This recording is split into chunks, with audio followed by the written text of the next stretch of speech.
Today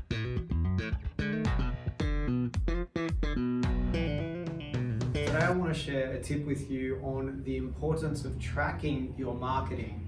So without tracking, we're basically just kind of like rolling the dice and hoping that we come up with a lucky number, like taking a stab in the dark with our marketing. Now, if you want to get kind of pretty ninja with your marketing efforts, what we want to start doing is looking at every conversion point where people make a decision whether they proceed with you or not.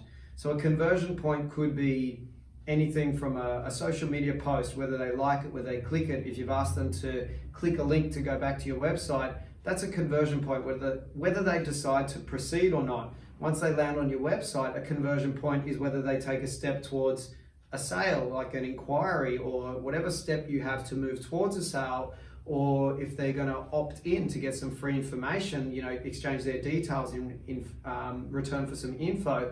That's another conversion. These are different conversion steps. If somebody did opt in and you give them what you've promised to deliver for free as an opt-in, then you'd invite them towards a sale. That's another conversion point. Even when someone calls and leaves a voicemail, or they call and talk to one of your team members on the phone, that's a conversion point where they're deciding whether they want to proceed or not. So a good idea, if you want to get really kind of ninja with this, is look at your business. We draw it up like a flow chart, like how do people move through the business from each step.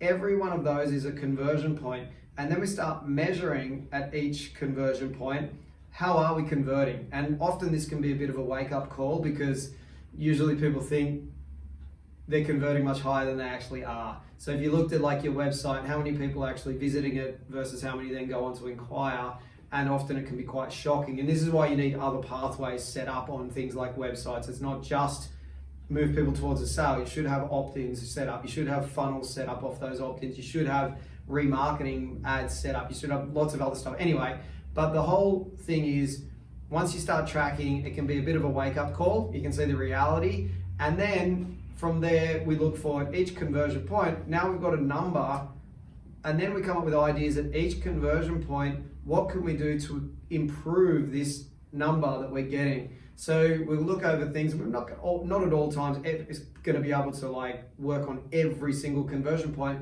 but we might go, looking at this kind of like scribble on paper, which is a flow chart as we mapped it out, we might go, let's work on these two conversion points. When people land on the website, let's come up with ideas to improve more inquiries from there. Or when people call us, or they come to a workshop, or they have an intro session with you, or initial meeting, or they sign up with you and they work with you to buy the next thing, that's another conversion point. So what are things that you could be working on at each conversion point? And it's nice to have it kind of drawn out on paper, because once you sort of tracking it, you get the reality, rather than just trying to test something new with no measure in the first place. Half the time you won't know whether it's actually improved or not over time. So, and it just gives you that reality kind of wake up call, because often you might also recognize some problems, like you're doing well at certain conversion points, but one's letting you down. Like you might think you're fantastic every time you're on the phone with a new prospective customer. However, what if you're not there? You don't answer the phone, other team members answer the phone. Is there a process that they know how to follow to convert people? And so on. You get the idea. We've got to measure each conversion point, then come up with ideas to improve each of those. If you'd like any assistance with this stuff, get in touch with the team here at Basic Bananas. You could just email info@basicbananas.com. One of the team will get back to you. And we have lots of different mentoring programs and things we can help you with.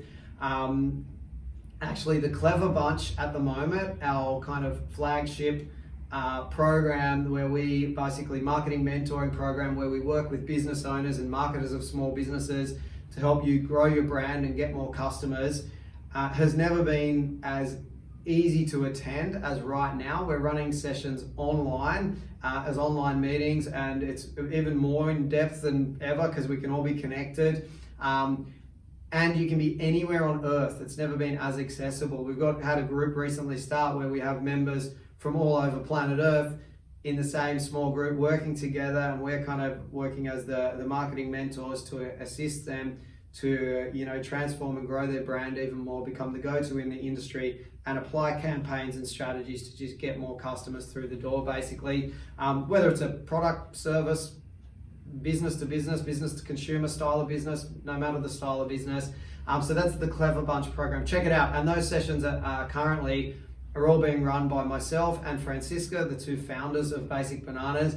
And it's super awesome. You can do it from the convenience of your own, space. And basically what we do in that is very guided, showing you what to do in regards to marketing. We're reviewing it with you and the whole team reviewing, basically we work like an extension of your marketing team. But check it out, that's the Clever Bunch. And if you'd like to learn more, you can email info@basicbananas.com or send us a message on any of our social media platforms and we'll look after you. Otherwise, I look forward to seeing you on the next video. Bye for now.